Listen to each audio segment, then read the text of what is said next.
Before heading back to the vaults, the heroes ran a few more errands, and it took some time for thoughtful moments.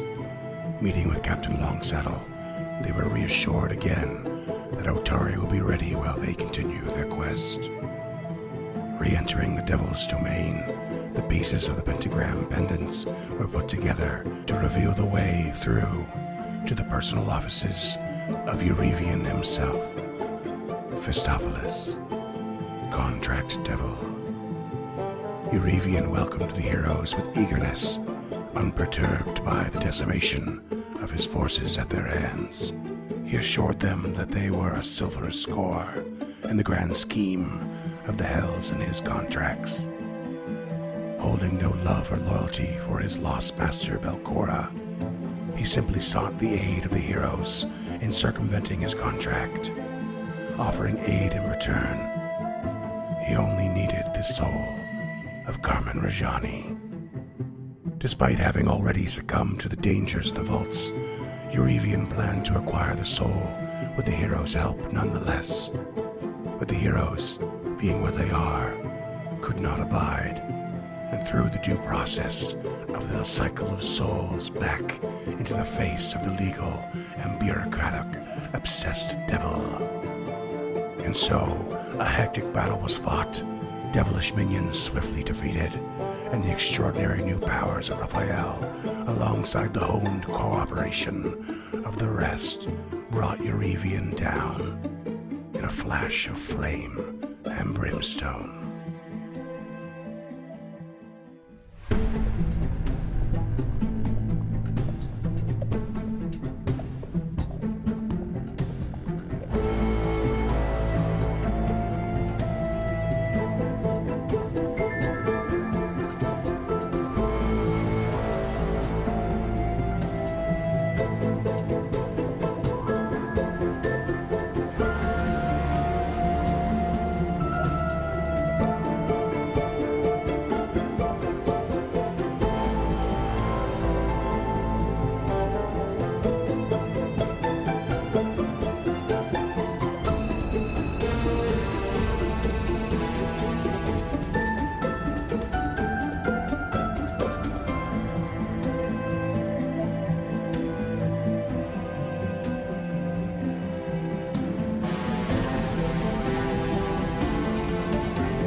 So I treated myself to going back and listening to our first few episodes.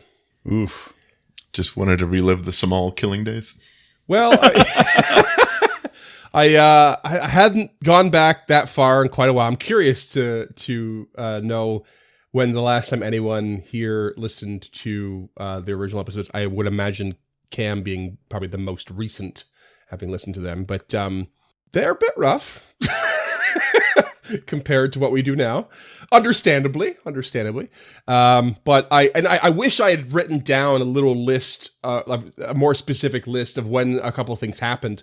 But I did start mentally clocking a couple of things that I thought were really funny, and within the first 5 episodes, a couple of fun facts. Within the first 5 episodes, Samal went down twice to dying.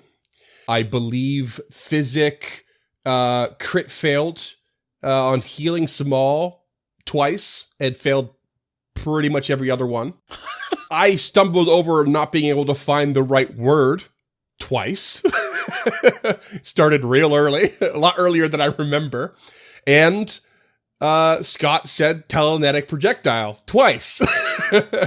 Rule of twos, eh? It was it was kind of uncanny. There was a lot of these like regular joking habits that we laugh about all the time, and they were right at the beginning and have not really disappeared since. Yeah, we laugh about my crit fails all the time. Scott has learned to say telekinetic at least. He's got to pace himself though. Yeah. It's written on my wall in front of me in blood. Yeah.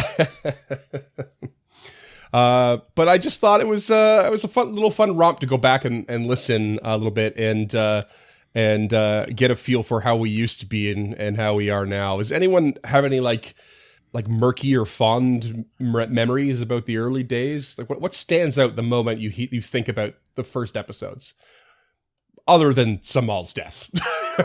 We all know that's the big one. I remember always thinking back upon the fact that the first thing that we ever recorded was us. It was like scenes with us and Yin Yaz, or wait, oh my God, scenes with us and Rin or something. Mm-hmm. It was like the end of the episode was actually the first thing we recorded. Yeah. And so we kind of went through the whole episode, and then it just got shittiest right at the end because we could tell we were all really nervous. I was always just like, fuck. I was thinking about that as I was listening to the first episode. It was like, right, I remember now that I made everyone do the final scene of that episode first so that they could role play as we were going, knowing that the scene had already happened, because the scene was effectively meant to be a flashback. Mm-hmm. And you could tell it's in there. It's actually in the role play. You can tell that that's the case. If you have that little fact in your head, you can tell. It's actually pretty cool. I don't think other people would know that, but like just for myself. Yeah. James? I still don't know why I agreed to sing live on air and not do a punch in or a retake. I don't understand that decision at all. I know you asked me to, and I just said yes. No, I was like, who wants to do it? And you said, I'll do it. Oh, yeah. Also, I feel like you end up singing once in all of our campaigns. You sang in the Starfinder, too. Yeah. Oh, that's right. Prowl is a singer. Yeah. Yeah. I mean, I'm not particularly good at it, but I'm not shy about it. You know, I'm not going to back down from a karaoke or an open mic night. It's weird that I had the opportunity to do a retake and just was like, nah, fuck it, one and done. Yeah, it was actually kind of a great part of it, because it wasn't about, for both characters from what I recall, it wasn't about whether or not they could sing well. That was a part of the idea. It was that they were reminded of this song, and that song is important, and it was a part of their, especially with Prowl's case, if I recall, it was like part of her culture to like dance and sing and whatever, regardless of what other people think. It's like an expression. And in Samal's case, it was like this anxiety that came out of him, and it was great. Yeah, it's regardless of the tone or the performance or whatever, it's like it adds to this like atmosphere that's so good. On the topic of Samal, and I'm sorry, I know I already spoke once, but you only get one an episode. Yeah, I'll show myself out after this. But when Samal did the double cleave with the boarding axe on Boss Scrong, yeah, killing him, yep. That was hard as fuck. Also, Samal's speech to Rin is still as badass as I remembered. Yeah, I have listened to that. Me, but you don't know who I am. And he says it twice, and then he's like talking about it to Zori, and he's like, she is the crashing waves, and I am the rocks she crashes upon. And he's just like, nailing it. You're like, oh, I got chills. Yeah, that might be some of my best improv I've ever done, and awesome. It'll be hard to ever come close to that again, I think. But I'm really proud of that one in particular. It was really but just the way, Duncan, you were able to roll physics personality into some of those early huge roll whiffs. Like, we all have bad days, but it felt like you had bad weeks, and the way you were able to play that off was just masterful.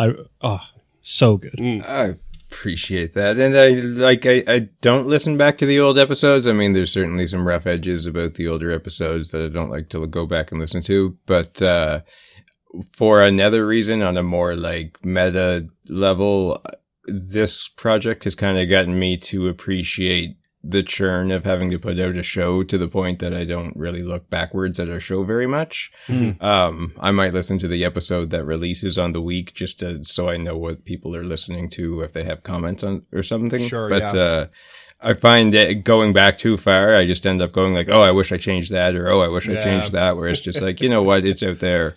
And I'm trying to like put this into a bunch of things in my life, of like not being too precious about the creative endeavors I put out there. So I've kind of like made a personal point to not go back and go, oh, that sucks, and ooh, I wish I had changed that, because like as a body of work grows, I feel like you could eat yourself alive with that kind of shit. I can appreciate that. Being said, I do yeah. miss like whimsical little physic. You know, I'm Yeah. able to put on the old physic voice. I can appreciate that because I'm physic. As the GM, it is so, you're so filled with regrets of like, oh, I could have done that better. I should have done it this way. I should have put more emphasis on that, or you know, maybe I wasn't in the brain space at the time, but you still like, you're just filled with regrets all the time. However, when I do go back, and I have to go back regularly to like remember what I've done and how that weaves into what's going forward. So I do have to make a point to a certain degree. But what I try to do with that is see how we've grown rather than dwelling on too much on, you know, oh, I wish I had. You still get those, but like you could still listen back and be like, oh, you know what, that wasn't, you know, my best. But I also remember the more recent thing that I did, and that was there's growth in there, and that was better, and I have improved, and I have this thing to look back on and realize where the growth is, and you know where it's led me, and I try to do, you know, take that approach as a positive kind of creative reflection. Well, I'm glad you have that mentality about you. Me, I hear myself, you know, a while ago, and I'm like, you know what, dude, shut the fuck up. Oh yeah, I have that shut the fuck up about myself all the time. I'm like, just stop talking. Yeah, Nobody cares. Yeah, we all need to shut the fuck up sometimes.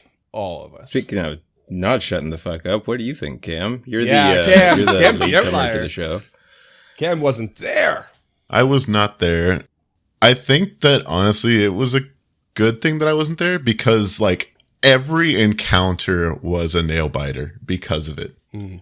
Like I remember hearing some of the fights, and I was like, that's fucking rough. Like, well, good luck, y'all. And just like, oh wow, they barely squeaked it out, and just yeah, no, there was just tons of that. I can tell you a really funny there's a moment from James that's a really good evidence of just how nail biting they all were literally up until the point of Samal's death. And it is the end of episode 6 when you walk into the chapel and the animated dead arrive, and it's the next episode that Samal dies. But it's literally like they animate and James just goes, piss. Yeah. And then immediately, before we even roll initiative, immediately goes, this is why I should have played a cleric. No matter what, from now on, someone has to roll a cleric. Combat hasn't even started yet, and he's already angry at how hard it's going to be. Oh, yeah. I mean, it's amazing. Yeah, but that was like, it really like added to the show, I think, in a lot of ways, because of like how fucking it was just a grind. It was a churn. It was just literally just like, because I've seen other podcasts that have like 5 people that honestly struggled worse than y'all did, but that was because they sucked. And but it's also like we weren't optimized either. Like I feel like all of our characters were rolled for story emphasis first. Yeah, I think it's a testament to how good we are that we only lost a couple PCs, and I think we should all take a round of hero points for that. That's it. People TPK in this adventure all the time. with 3 people, like, I mean, y'all ran plenty of times, and that was smart. Like, there's so many groups that like, we're the big damn heroes, and like, no, you're not. They just try to go down the bitter end, and you're like, nah, that's a bad idea. Went down humble, staying that way. Mm-hmm. TPKing would just be too annoying. It would be a real pain in the ass. Oh, yeah. There's not enough letters I can substitute for G's and Q's and shit in Krugga's name. Kruppa. Yeah, that's pretty much it. I got one backup. I have to start using the Greek alphabet or something. No, then you just flip it up to B's, lowercase B's and D's. Like, honestly, you just keep that shape. Crudder, Crubba, yeah. Spin it around. You get to the very end, and he's like, okay, here's my my uncle's cousin, twice removed, Krazah. Hey, eventually that orc family would be just as detailed as Raphael's family. Yeah. It's Krugga, but the Q's are 6s. There you go. Still died over Jack Russell. I got no end to the amount of shit I got for that one. Can't even handle it. Jesus.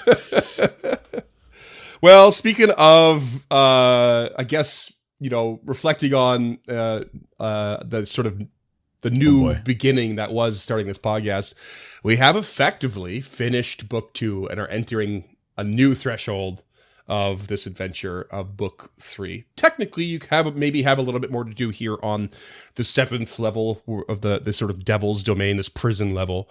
But, you've covered pretty much all the ground here and killed the effective BBEG of this floor. And thanks to a very badass moment by Raphael, the new Raphael just fucking blipping through the space-time continuum past that wall of force and laying down some fucking, just a smackdown, really. Oh, you crit, didn't you? It was crazy. Yeah, he cut him down on a reactive strike. Oh, it was so good. There is one quick thing to cover first. It is that you're both dying of infernal bleeding. No, not level up. But Cam and I spoke about, before about not hampering too much on, bleeding rules when you're out of combat, if you're not in too much danger. And what did we settle on, Cam? You're gonna blow some healing spells. I'm gonna blow 2 healing spells, and there's basically no way we keep failing past that point because bleed typically only lasts a minute. So I'm just gonna cast 2 heal spells, and we wipe our hands of it.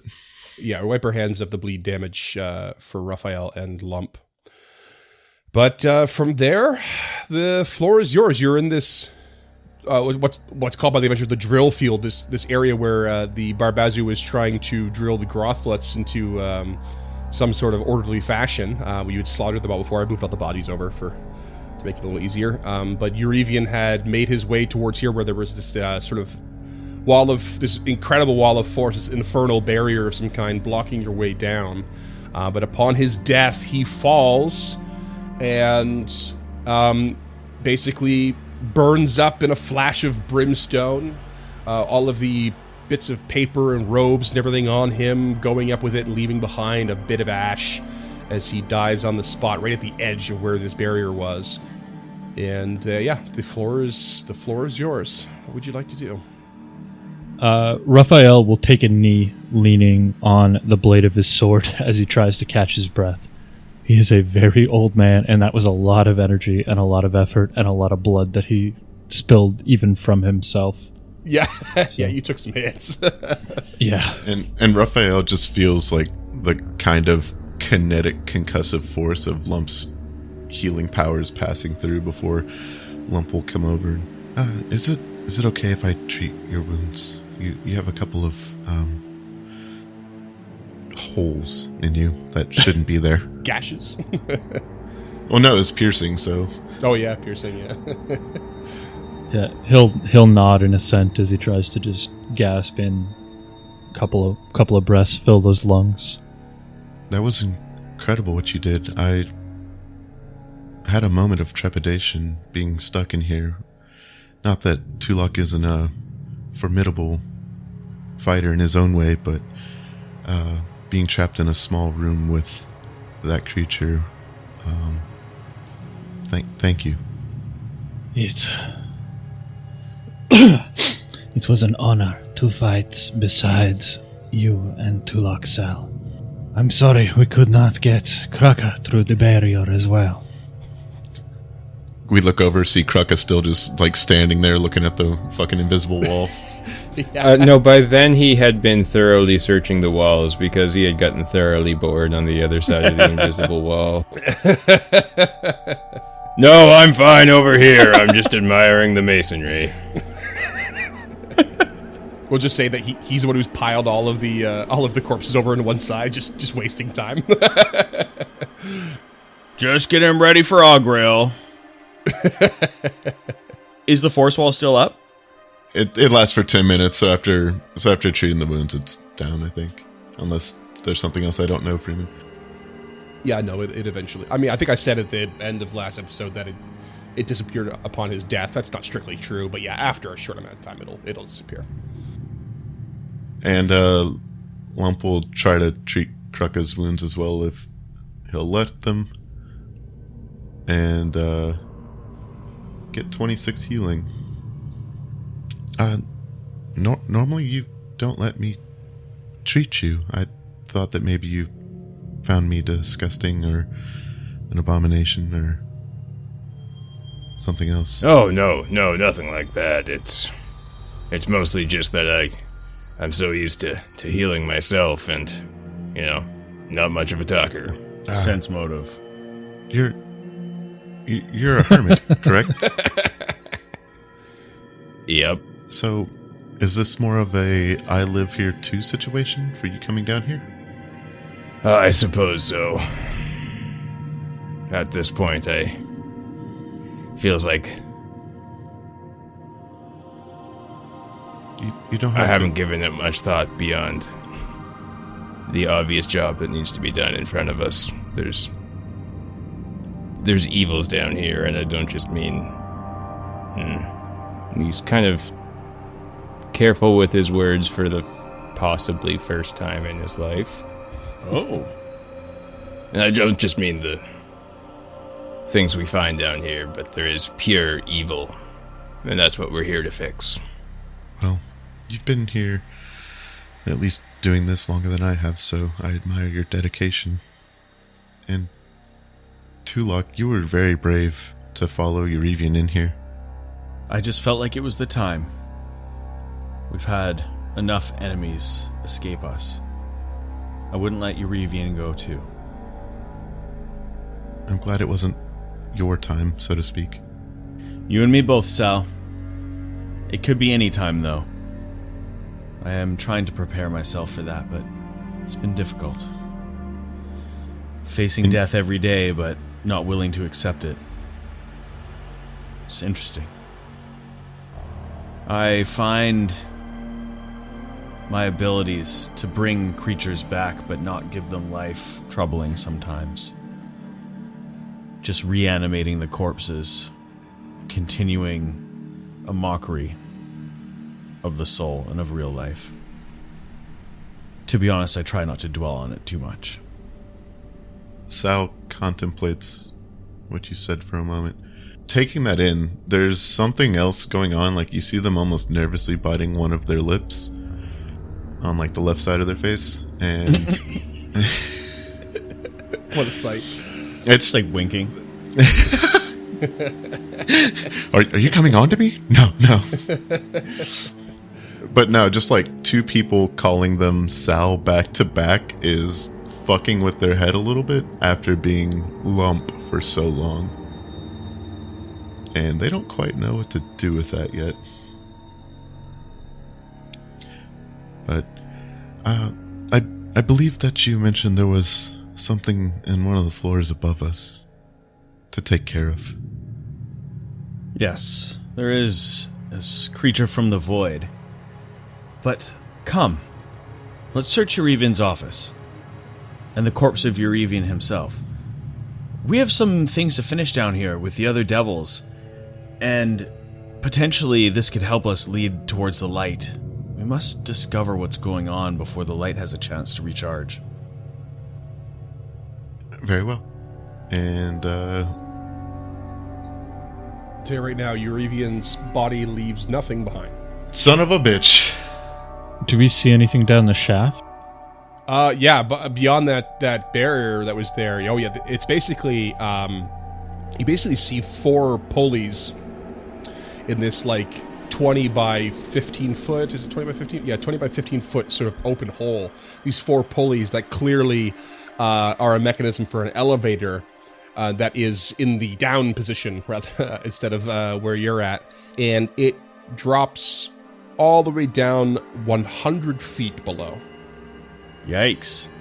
Can we tell if it, like, stops anywhere? Like, can we see any floors? No, it doesn't look like it has any midway stops. It's just it is to the 100-foot floor below and to here. The pulleys and the chains that operate are still intact and attached to it, but there is no mechanism that you can see here that would pull it up. The mechanisms appear to be on the elevator floor itself down below. Is this the furthest down a level has gone so far? Yes, yeah, 100-foot drop is definitely the biggest one so far. Lump turns and jumps. Yeehaw! Help me out. Where is the information on what the next level is? You would have found that in some of the information you found in the very sort of super secret little library nook. Yep. And this one would have been described as, I think it was the farm. Ooh, that's gonna be creepy. Yeah, let me just double check if I can what it's specified. But yeah, that's what the adventure map is called, farm. Is that where they put Goku when he perishes? When they put him at the Just pasture. a bunch of like golden retrievers and stuff. The farm sounds great. Okay, we have a prisoner of our own in a closet. After we search for treasure, because that's the order of operations for me, we should potentially deal with. Yeah, we've also got the Void Glutton a few floors up if we want to deal with that. We also need to figure out how to get down from the prison. So I'm looking at the map of the labs right now, and there's a giant staircase on the north end with a downward leading stair. So that doesn't appear to go anywhere where we are in the prison. So it's got to go somewhere, right? Ooh. Which staircase were you looking? I'm on the labs. Oh, in the labs. I just pinged it at the very, very top. There's like this circular turret room. Oh yeah, that goes down to the arena floor of this. It's a spiral staircase that leads all the way down to the prison. But it actually technically continues. You go back to the prison floor and look at that. You can see that the spiral staircase continues around that circle, which is the footprint of the lighthouse. But the stairs leading down from the prison are blocked with rubble. Right. Oh, okay. I didn't realize those. Okay, cool. One of the things that Eurevian would have used to sweeten the deal was to have his minions dig out the rubble for you. Sure do wish we had a deep gnome right about now. Oh. You hear the pitter patter of little gnome feet dancing away. Let's go get this loot. Thank you. Maybe we will find some business ledgers. Ooh. Nothing in the walls there, Baron, despite being piled with corpses now. Nope, you found nothing new. I think it's the third time you've thoroughly searched those walls, though. Well, fourth time's the charm. And Head back to Eurevian's domain or office or little area here, and you'll find that the Barbazu that you killed has a glaive on him. Typical. And the other creature that was known as a Hellbound Attorney has an elegant cane, which acts as a mace, and has some legal ledgers, apparently, according to the inventory here. Hero Point James. But go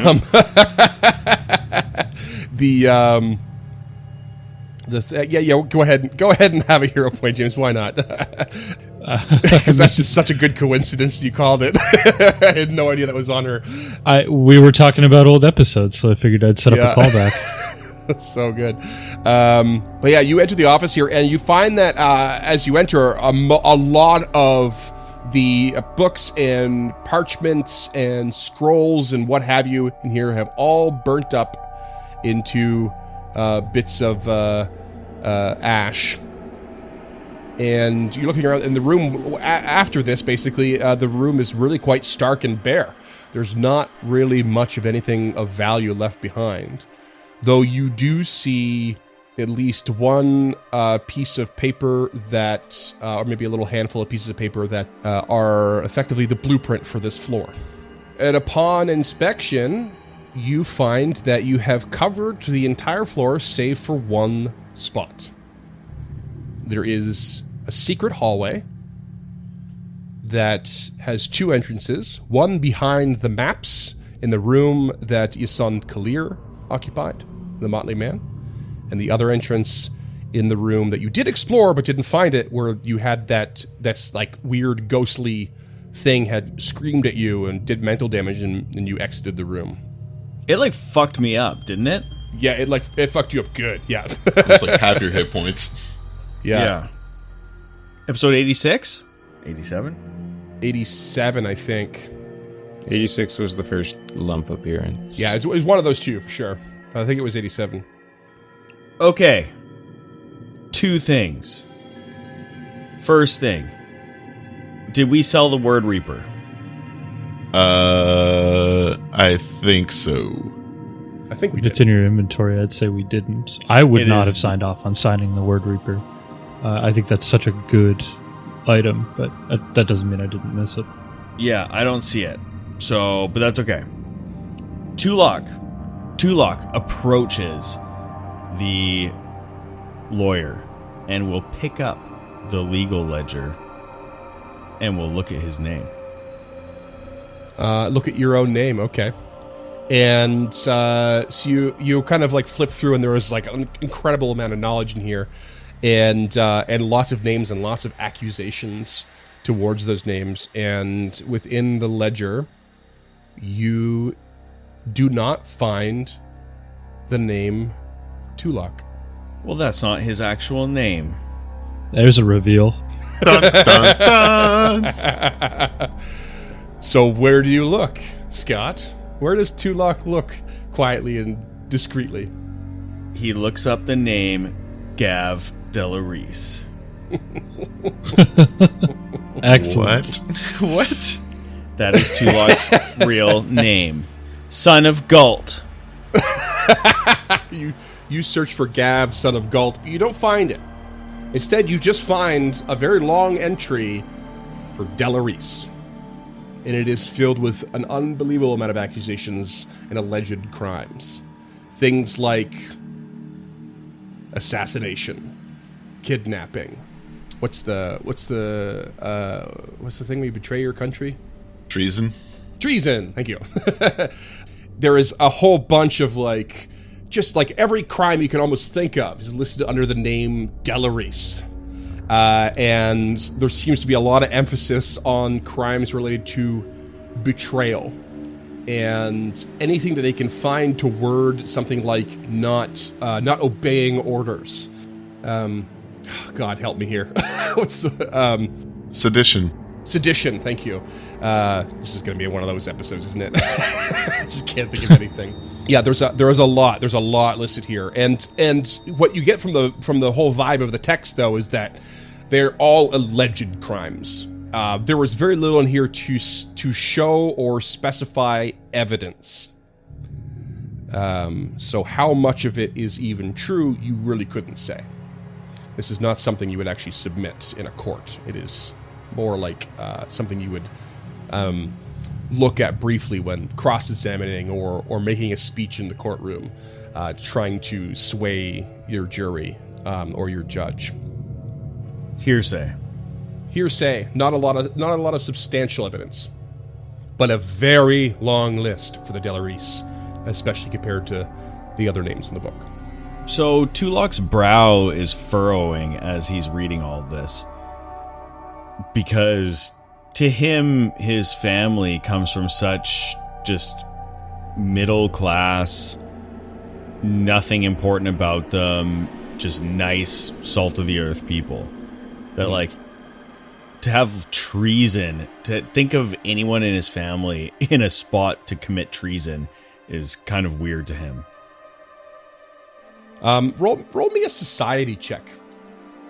I will. Let's go. Oh, 7 on the die for a 20. That's okay.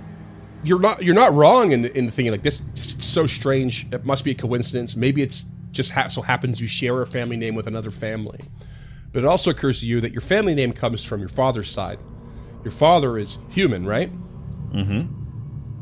Which means if there's a connection to Belcora in some way, we're talking nearly 500 years worth of human generations.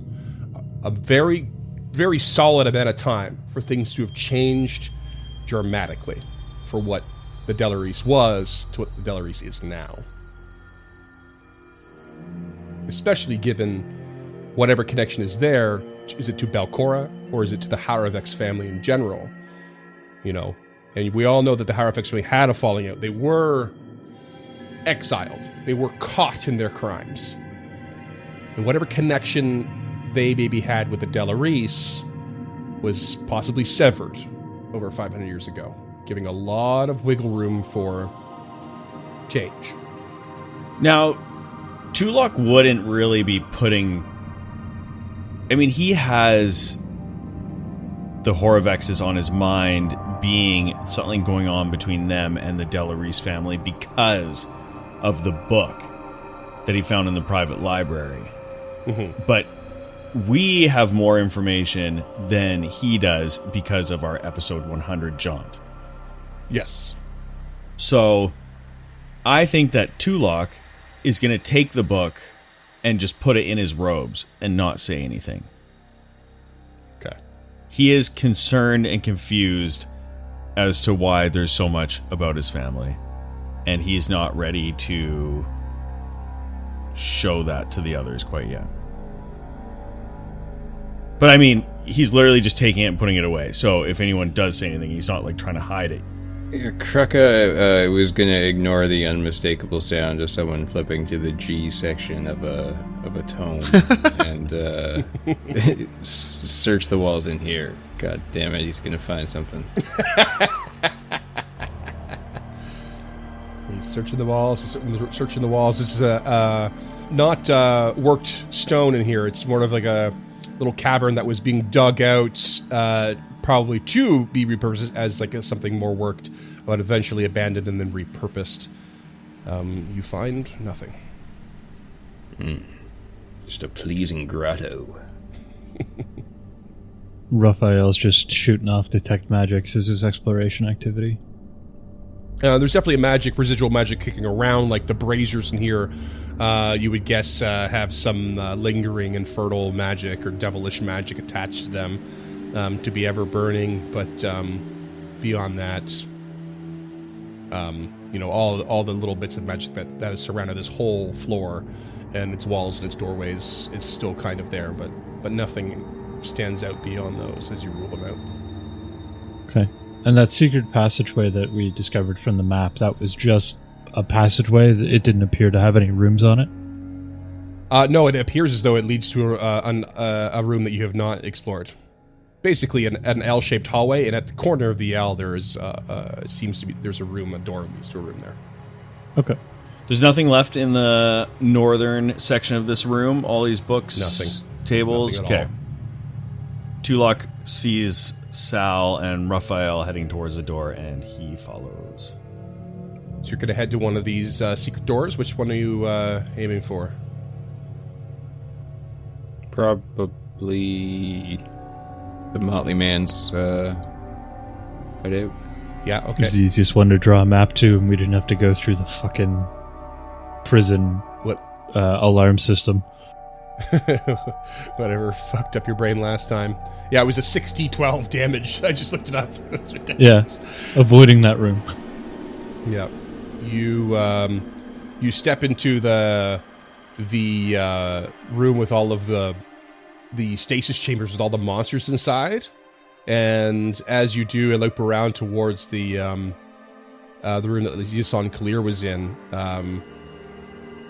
At least one of you swears you catch out of the corner of your eye the flash of green flame somewhere in the background. So I'm just going to presume you hustle through that. It's a very quick jaunt into the next room. Yep. Was that the witch? Witch fire. Yeah, the witch fire warden. Yeah, the last thing you want to do is face that thing again. And I think someone did warn you. I'm pretty sure someone warned you along the way that it will come back. I remember making a note of it anyway. That imp thing, probably. Yeah, I think the imp did. Yeah, Jack. But yeah, you walk into the Motley Man's room, and you see the overlapping scraps of paper that are on the wall, and there's basically a crude but very detailed a map of the town of Otari, just posted up on the wall like a conspiracy theorist's crazy little Bookboard. Yeah, exactly. And it indicated that there was a secret door on that wall that they're all posted to. Krucka, do your thing. He punches the wall. That's not what I meant. Lump pulls a bead of fireball off a Tulok and throws it at the maps. Like this?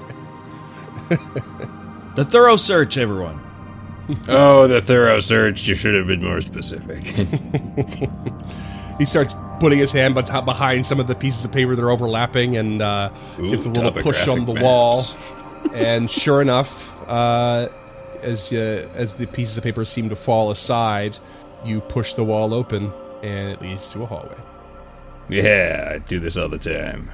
Heading south for about 35 feet, you can see there is a doorway on the southeastern side. Single door. Who wants to go first? Krucka will enter scouting. Okay. So brave. So brave. Okay. We come to a door, and he will listen at the door. You listen. There is stark silence. Ooh. I like the sound of that. And opens the door. You crack the door to reveal a little 15 by 10 foot, 20 by 15 foot hallway, and room. Basically, it's the black walls of the chamber. There's like an eerie emptiness that you notice inside the room right away, and a different sort of pattern to the tiles and the floor, different coloring to the stone, even more of a darkish gray rather than the sort of browny red like brimstone that you've been walking through all this time. And there is a trap door of sorts to the east that's open with a ladder that leads down. And as you look around the corner, you see another single door in the southwestern side of the room. Check for traps. Check for traps. You don't see anything. Oh no. It's like the second act of any Spider-Man movie. Guess that's staying now. Chekhov's hero is Okay. So no traps, I guess. Stepping on in. Okay. Step into the room. Nothing. Empty. Devoid of anything. Save a little dust. Well, this is my time to shine, and he will thoroughly search the walls. Is Ruff getting anything from his detect magic? Yeah, you're detecting a little bit of magic on the other side of the other door in here. And definitely in the direction of the trap door as well, which as you get closer you realize it leads into like a more of like a crawl space than down to like a room or anything. It's a crawl space that seems to head to the west. To the east, sorry, east. I mean, a crawl space is just regular size for Raphael, I think. Close enough anyway. Does Raphael always walk on two legs? Yes, for the most part. I'm sure he's capable of walking on four, but at a 25-foot regular land speed, he's bipedal. Yeah. Tulok steps to the south and opens the southern door. You open the door to find another small 10 by 10 room that's reasonably stark, but on the other side of the room to you is a bowl of filthy swamp water that rests on a crude altar. And there appears to be a couple of offerings around the bowl. Can I throw up a knowledge check on that, boss? Sure. Roll me occult. How about I roll you a lore Nimbleoth? How's that sit? Ooh. Oh, bitch. Please do. 32. Yeah. Yeah, so nothing here appears to specifically stand out to a dedication to Nimbleoth herself. Except the swamp water. The swamp water is definitely reminiscent of a lot of thematic things related to Nimbleoth, but there is no moss with skull with moss in the mouth that's dripping water. There's none of that, like the four-pointed orange star symbology or iconography or anything. The swamp water in the bowl is very obvious, but otherwise, yeah. So when you said swamp water, you really just meant all the pops mixed together? Exactly. That's good. So, can I roll an occultism or something? Sure. Yeah. I'm gonna party too. Ugh. I hero point. Classic Sam just got partying. Ugh. Ugh. Never mind. You did worse. 23. I guess I should have rolled that blind, but whatever. Fuck off. Nah. That's the spirit. You fuck off. Yeah, you don't know. It's just a bowl of filthy water. For all you know, the water is just filthy because it's been abandoned. Can you tell me the rank and level of the most powerful magic effects in the room? Sorry, you need to know what the level?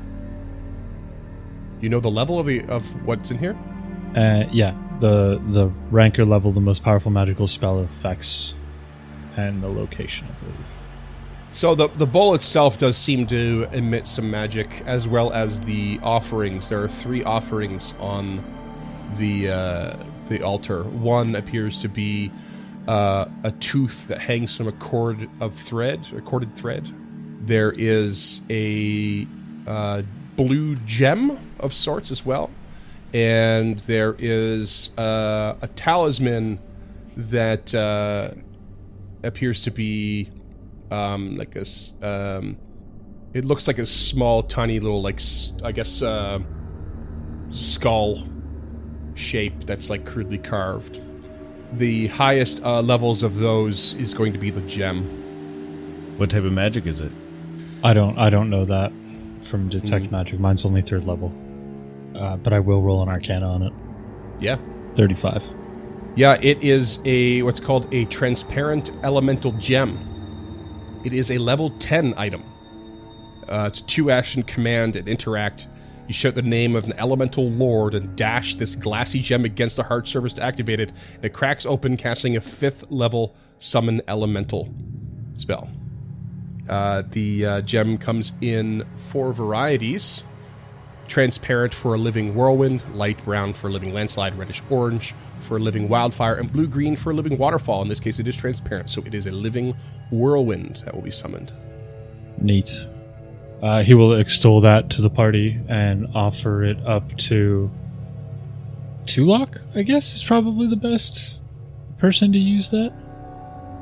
I'm not gonna lie, I wasn't listening. I was researching detect magic, because I believe that it's changed. But that's just me. I will read over this item. Lump looks around to see if anybody's looking, and then like a cat sidles up next to the bowl of water and just knocks it over. Tulok will take the transparent elemental gem. It's very intriguing. Perhaps we could have used this in the fight in the lava room, but that's okay. I'm sure there'll be another place where we could use this going forward. And he tucks it away. What else do we have here? There's the tooth and this sort of... It's like a trophy, I guess, like this weird skull-shaped kind of crude carving. Tulok will roll, I assume, occult on one or either of them? Sure, if you like. Which one do I do first? The tooth or the trophy? Let's do the tooth. Okay. Creepy little fuck. That's what I was looking for before. 32. Nice. Yeah, this is what's known as a gallows tooth. It is a talisman. Level 8, you would affix it to a weapon, and the trigger is you attack an adjacent target and haven't rolled your attack roll yet. And you need to be a master in intimidation. You can use a free action, and you activate it, and the creature becomes off guard until the end of your current turn. Nice. That's fucking huge. Could be great. Could be really good. Yeah, that master Yeah. in intimidation is a pretty big caveat. Yeah, it is. Yeah. Yeah. Yeah. I think Tulok's the only one that will get close next level. Yeah, I'm an expert currently. And yet I never use it. Tulok's inventory, anyway. Yeah. Stuff it into Duffy. We can always sell it. I want to roll for the third item. Krakow will do it with crafting. 26. Yeah, it's called a Grim Trophy. Affix your armor. Need to be an expert in intimidation. The trigger is you would attempt an intimidation check to coerce or demoralize, but you haven't rolled yet, and you can basically free action.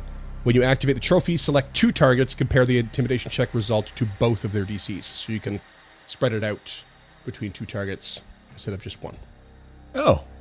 Is anyone else an expert? Nope. Nope. But I have a feeling if someone dies, a swashbuckler may be waiting in the wings by someone or more than one Gymnast person. swashbuckler. Tulok will affix that to his armor. Okay. Get it affixed right away. It takes, I think, a minute or so. But, yeah. That's all that's on the altar other than the bowl itself. Should you want to do anything with it? I was not kidding when I said I knocked it over. Oh, okay. Yeah, that was not a joke. Lump does not stand for this.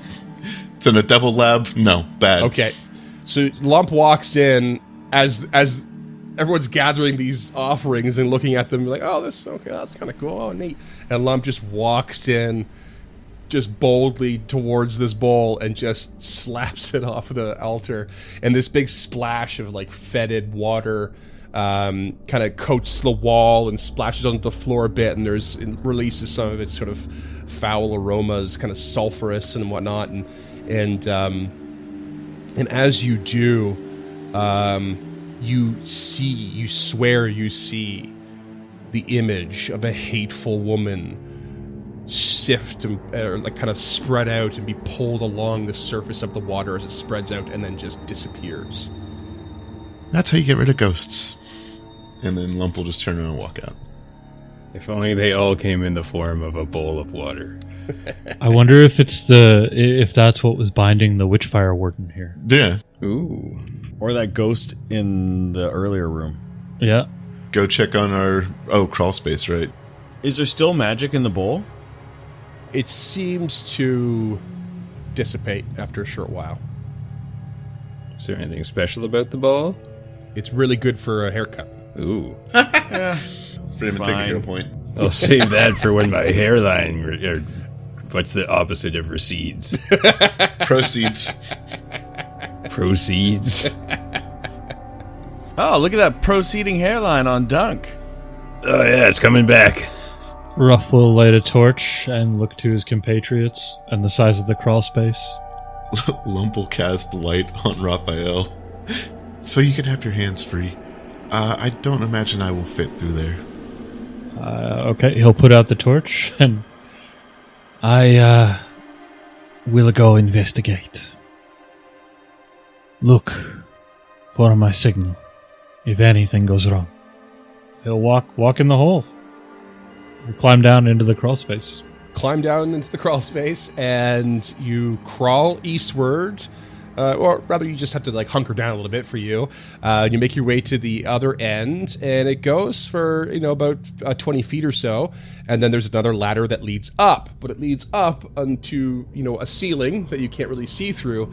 And as you kind of go up, assuming that it's a trapdoor of some kind, you put your hand against it, and it actually your hand just goes straight through, because it is an illusion of the floor within one of the cells, one of the stasis chambers. And you pop up inside the stasis chamber. And there's one of the squares, one of the 5-foot squares. It's an illusion. You just get right inside. But then if you reach out, you can see that the stasis chamber is very real around you. It is blocking you in.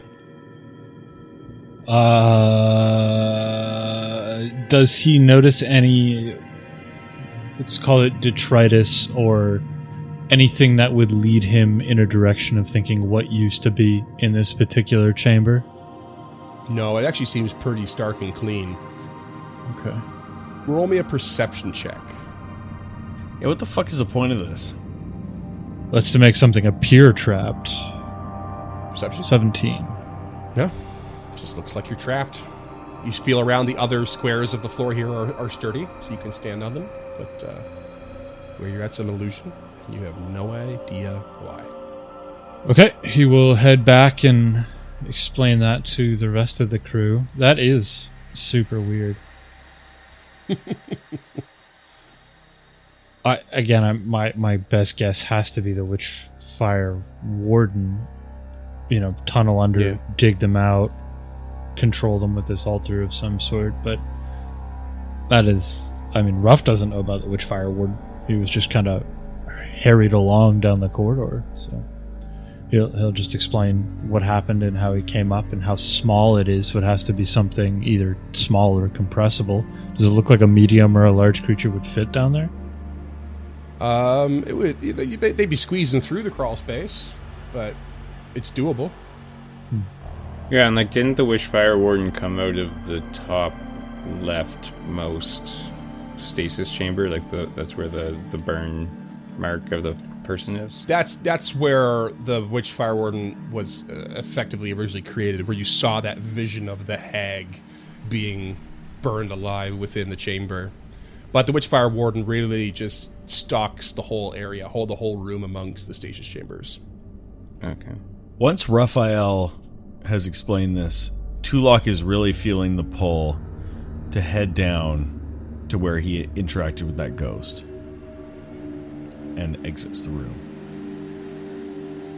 Does Lump know anything about this? Like, this is kind of his There, yeah. stomping grounds. I don't think Lump would have been involved in anything like this. They were more of a gopher and like basically a glorified Zebub with some training. Yeah, not Interesting. really. Love wasn't really privy to much knowledge. Tulok There wasn't opens- much happening down here. Ultimately, Tulok opens the door. Because Lump didn't know about either of the secret doors either, so I can't imagine they would know what this was for. The line of questioning was more if they knew what used to be in this chamber, depending on how long they've been here. Like, no, I understand they wouldn't know about this kind of stuff, even though it does pop out very close to their bedroom, or so we're led to believe. But if they had seen anything in this case at any given time. well, Tulok, you're heading back to where you first encountered that ghost. Mm-hmm. Did we want to check on the prisoner first? We're getting there. Okay. And yeah, from this side, in this secret hallway, you can clearly see where the door would be. And you give it a push open.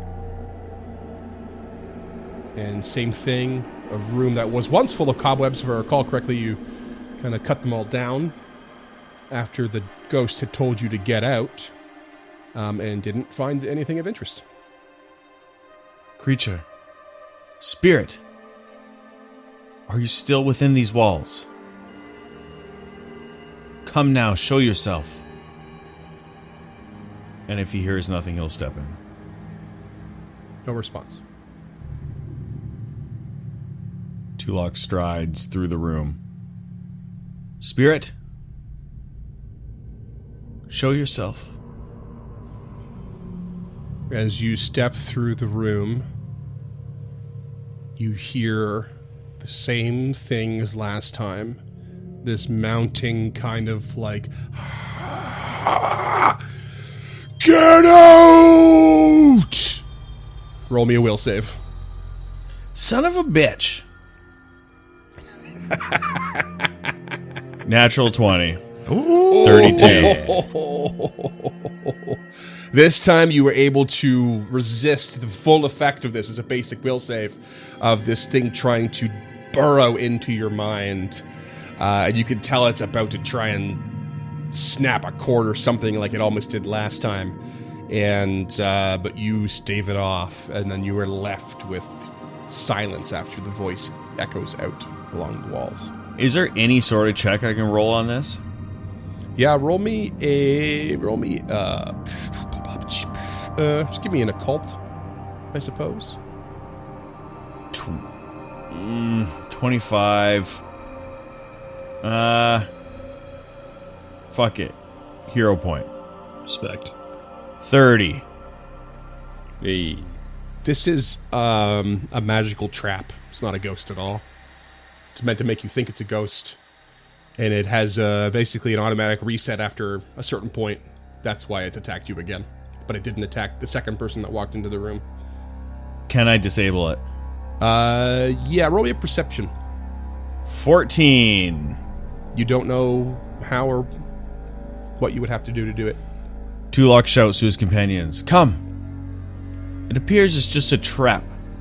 Nothing that we need to save. Let's move through quickly before it rearms. Oh, very well. As you move through, anyone can roll a perception check if they like. Sure. I have a decent one of those. Rolled awful. 25. No, don't see anything. How about a 28? Ooh. 28, yeah. Actually, as you're passing through, there's a bit of the feet in front of you, of your companions in front of you, scuff the floor a little bit, some of the dust aside. You see there was a rune actually etched into the floor underneath the filth. and you could either spend some magic to dispel it, or use a thievery check to remove the rune, much like how the original teleportation circle was carved out of the walls at the very first. Do I have to do either of those things? No, you could just point it out, so thievery check whoever wants to try and remove it, if they like. Hey, is someone sneakier than me may be able to get this rune out of the floor. Tulok's ears do perk up, yes. Ah, good spotting, Krucka. Perhaps I'll have my hand at this. 30. Yeah, that's enough. You can carve up the materials that are etched in to render it neutral. And I'll tell you what, I'll give you 10 silver worth of valuable material. Oh. The used floor market is hot these days. Well, we're literally call it like it's actually like scraps of silver that could be melted down again and reused in a small way. So it's yeah. So I guess we're booking it out through the alarm room. Oh yeah, the original alarm room. This is where you met Lump. You're heading back around to where you had originally come down here and towards where the imprisoned bounty hunter was that you left behind. Question. Yes. Did the bounty hunter give their name? Sinemi, yes.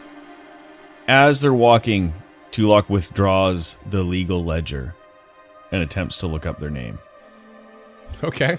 Yeah, and you see the apparent list of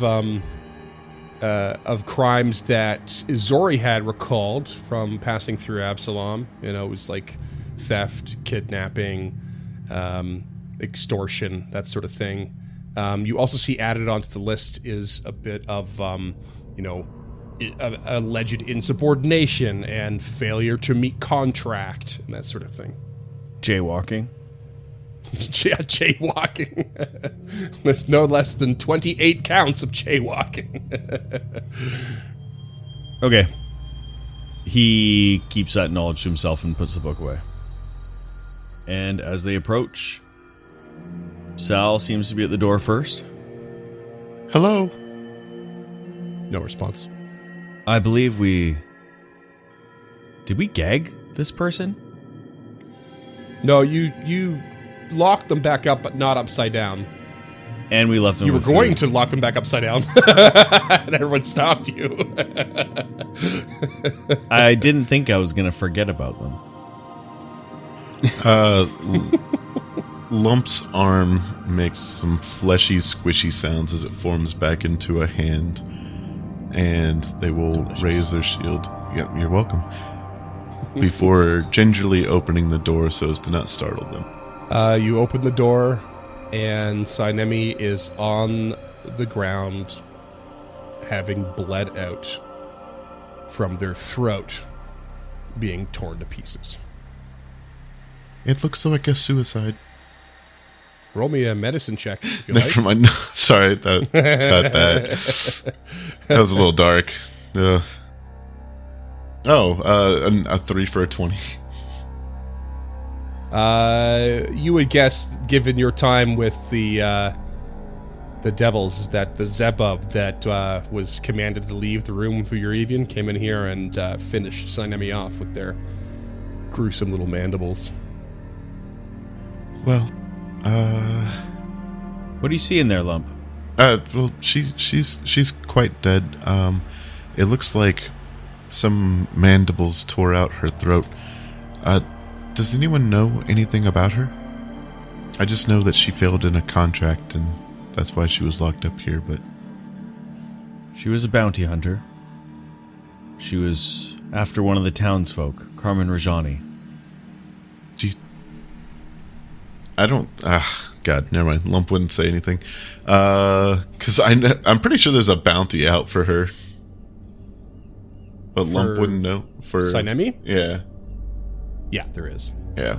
Yeah, but Lump wouldn't know. Lump wouldn't know, so Lump will just... Well, give me a moment. I'll say a prayer over her body and we can continue on. As Sal is kind of bending down to do this. Tulok is looking over their shoulder in a kind of retrospective way, because if he had just let them go, they wouldn't have died potentially. But then Tulok also kind of thinks that they aren't necessarily a great person and they were there to do something bad.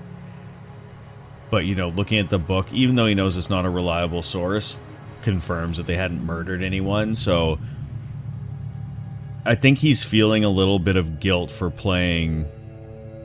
attempting to play, not play God, but like Judge and jury. Judge and jury, yeah, exactly. Yeah. So I think a wash, not even a wash, just a millisecond of guilt washes over his face. And then he steels himself and looks away and just kind of continues back towards the alarm room. The elevator shaft is 100 feet straight down. You thinking about hoisting a pug on a rope? Well, I was going to suggest we go back to town and grab 4 scrolls of Featherfall. They're rank 1, so they'd be like 4 gold each, or 5. Well, you have chains you can climb down. You have translocation spells. You have fly spells. I mean, by all means, but it's not like you have no choice but to jump. I mean, Ruff's not going to be climbing. I could fly Ruff down. Yeah? Yeah. I think that's getting down there doesn't worry me too much. Well, climbing 100 feet it's not going to be chill. We do have a few people we need to talk to first. Lump will say their quick prayer. Having given your last breath, I beseech thee to pass on into the afterlife and not be tethered here. May Pharasma judge you fairly as she judges everyone. And we'll close our eyes and then turn around. Who do you feel you have to talk to, Scott? We have to talk to the imp, and we have to talk to the devil who is also the blacksmith. Barkham Buck. Barkham Buck. You plan your routes to discuss something with them as you, where you last found them. Well, Jek, you can't. That room you've met Jek in, you can't get to him because that's buried in rubble, that hallway. And if you head up to the blacksmith, into the Hellforge, it is devoid of anyone being present. Before they leave, can Kreka search the bounty hunter? I can't imagine we left her with anything, but... No, she's bare. Okay. And can we search the forge? Yep. There's just basically a few mundane items like hammers to work with and tongs and that sort of thing. Maybe the occasional short sword or something like that. Give me a perception check. Please, someone else get in on this. Ooh, natural 18 for a 28. Natural 19 for a 35. Ooh, fuck me then. Very good. You find 5 cold iron chunks, 2 silver chunks, and 1 adamantine chunk. Oh shit. Throw that at enemies. The cold iron chunk is worth, each one's worth 50 gold. The silvers each are worth 20, and the adamantine single chunk is worth 500 gold. Is there like an amount that a chunk is? Like, could one chunk make an adamantine weapon, or is it just... I forget. There is some rules for that for sure. A chunk is light bulk, so it could not create a weapon that is 1 bulk. Okay. It could be adamantine plated. No, because adamantine is super hard to work with in lore. Yeah. So I don't think that works. It's really fucking cool, Scott, and I like the idea, like where your head's at, but... like what you're looking at more than anything is if you wanted to use this to craft something, then you're looking at a pretty significant probably reduction in the cost because you've provided to them some of the material, but you would have to purchase more material for it to happen. Otherwise, it's just something very valuable we're selling, and it would sell, I would say, at full price, not at half price. It's not technically a treasure; it's equipment, but I mean, it's valuable shit. This is definitely treasure, in my opinion. It does. It has the precious trait. Yeah. Just like me. Well, yes, obviously, Duncan. Come on. Do it in physics voice. Just like me, I'm precious. I'm dead. God damn. Life's precious. So, we've searched everything. We've learned everything. Want to go fuck up a void glutton? Yeah. Feeling real hubristic about this one. I am. Perhaps you're right, Sal. We should take out that creature that's behind us. We told you before about the visions of Belcora. Perhaps we will learn something there that we do not yet know. I just know that you've also mentioned that you're worried that the lighthouse will fire again. And from what I've gathered from what you've said, it was around that level that you started putting together things about the lighthouse, correct? Or was that at a higher level? Well, at that level, there was still the blue light, which we no longer see. I believe that helps dictate our course of action then. I didn't think of it that way, Sal. We shall. And he turns to his companions. Are you ready to fight this creature? Lump clings their shield on their chest. Cracker just gives a solemn nod. Ruff draws his blade. Then it's on, motherfucker. So you're heading back up to the 4th level. Yep. Belcora's retreat. You make your way into the impossible stairway and find the illusory door in the wall, or the illusory wall that's actually a passageway. And who steps through first? Before we go in, did we know anything about this creature that we can pre-buff? You know it's a type of wisp. You know that it can trap you with webs, and it can cast darkness. Otherwise, I'm not so sure. Sal or Raphael, do either of you have something to combat magical darkness? Lump will look over at the light cantrip cast on Raphael and then shake their head no. Not today. I do not. What do we say about hubris? I am confident that I will at least be able to find it. And worst case, I will just hold it against myself until you can come to me. Oh, Krekka's gonna equip the Ghost Touch Whip, by the way. What spells can counteract magical darkness? Dispel magic? Dispel magic and spells with a light trait that are at a higher level than the effect of the magic darkness, I believe. Often have the opportunity to counteract, usually specified in the spell. We also know that it feeds on fear and can inflict fear. So don't get scared now. Also, did Sal heal Krekka in that little for thing 26 beforehand? 26? Okay. Full health coming into this one. Feeling pretty good until round 2 or 3, probably.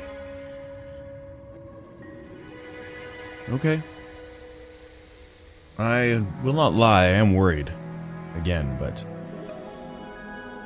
we shall try. Well, we have the information we need to come back with, maybe a scroll of daylight or whatever the equivalent is. Like, if that's If the darkness is what's going to hamper us, and it is going to hamper us, then why even attempt this fight right now?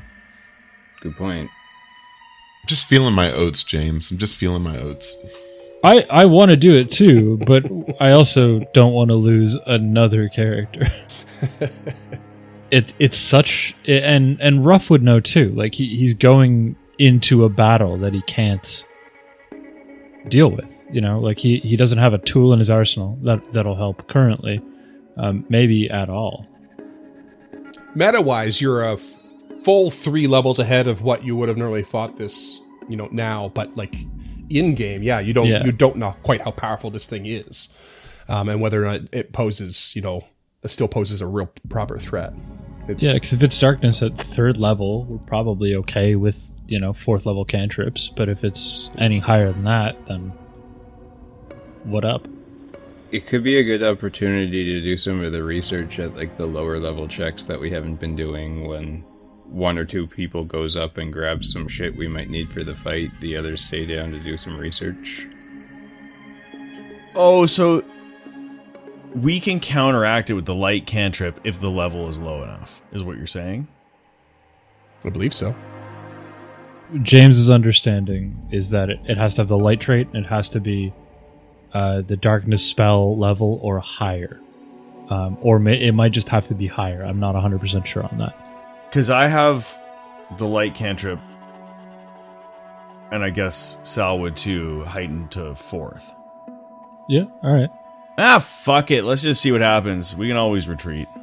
I can tell you the darkness spell specifies that this also suppresses magical light of your darkness spell's level or lower. Light can't pass through, so the creatures in the area can't see outside. So depending on that level of darkness, if it's equal or lower than the darkness will win out.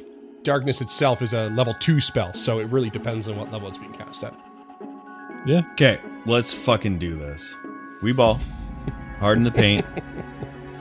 All right. You waltz yourself into this strange array of rooms again. Go ahead and do so in whatever marching order that pleases you. As you step into the first room, you receive the vision as you did before of this ghostly vision of a woman in a fine dress meeting with a handsome drow. It goes through its motions and vanishes. These rooms are a lot tighter than I remember, so let's tight. Let's be aware of our positioning. Will push forward and push open the next door. You open the next door, do not see anything, and as you step through, you see its vision of a woman relaxing on a divan reading a large tome. And I remember we had checks along the way here, and I can't remember which ones you had succeeded on or not, but anyone could roll me a perception check in the previous room and the second room right out of the gate.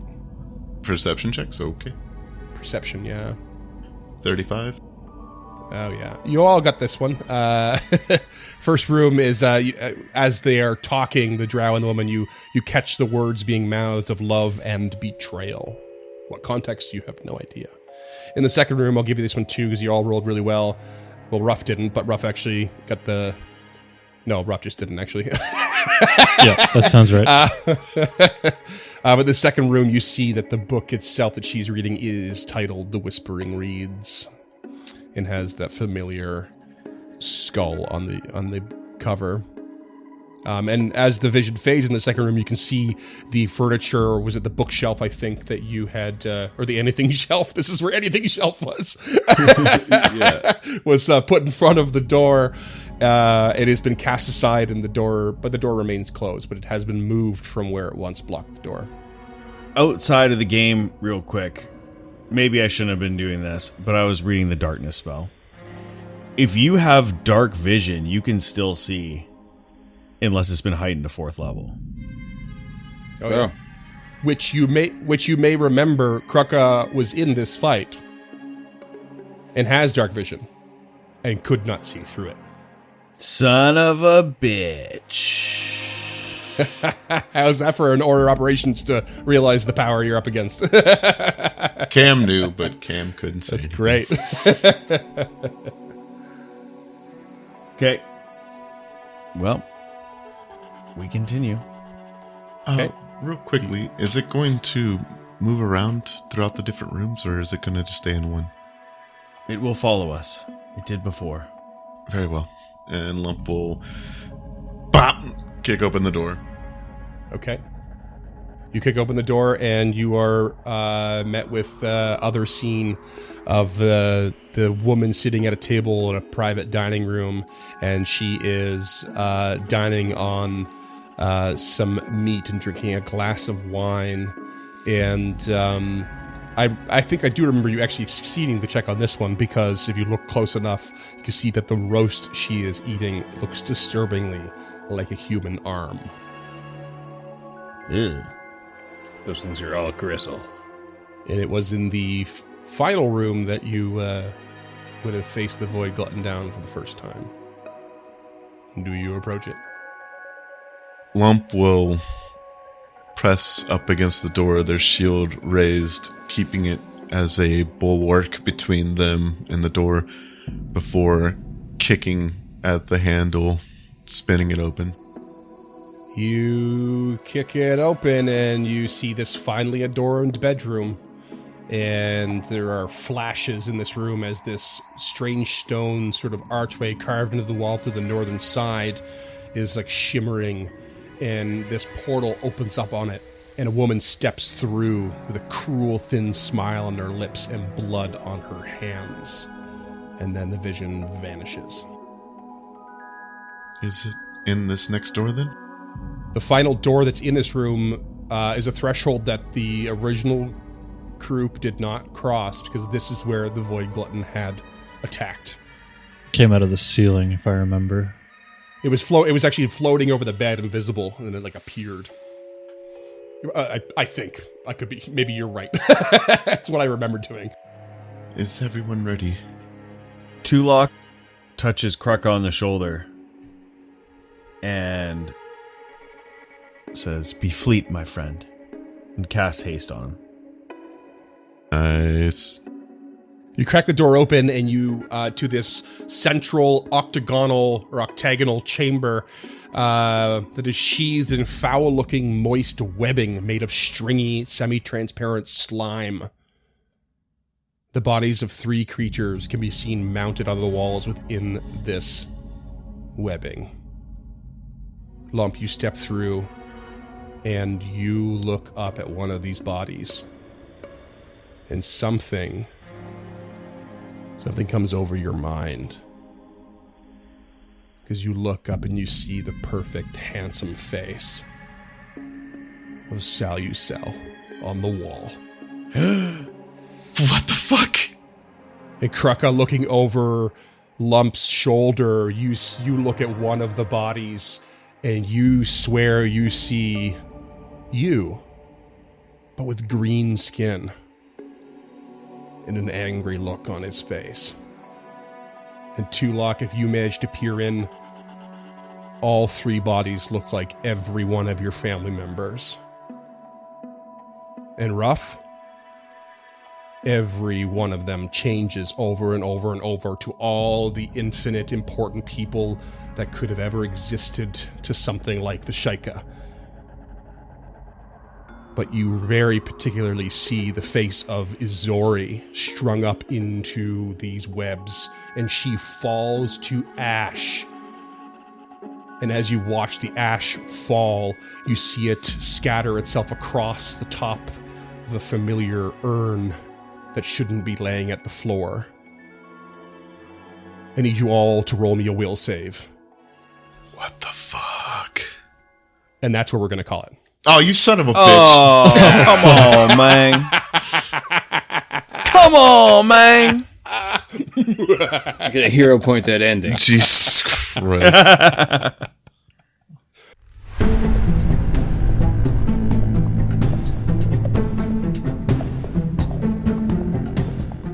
Stemming the Tide is an actual play podcast of the Adventure Path Abomination Vaults and is produced by the Uncharted North Network. Stemming the Tide uses trademarks and or copyrights owned by Paizo Inc., used under Paizo's community use policy. We are expressly prohibited from charging you to use or access this content. Stemming the Tide is not published, endorsed, or specifically approved by Paizo. For more information about Paizo Inc. and Paizo products, visit paizo.com. Music is composed by Will Savino and artwork by Greyhood. Stemming the Tide is recorded remotely using Foundry Virtual Tabletop. If you wish to connect with us or support this project and projects to come, we can be found at unchartednorth.ca, patreon.com/unchartednorth, and on all major social media platforms. Links to all credits can be found in the episode description and our website. Thanks for tuning in.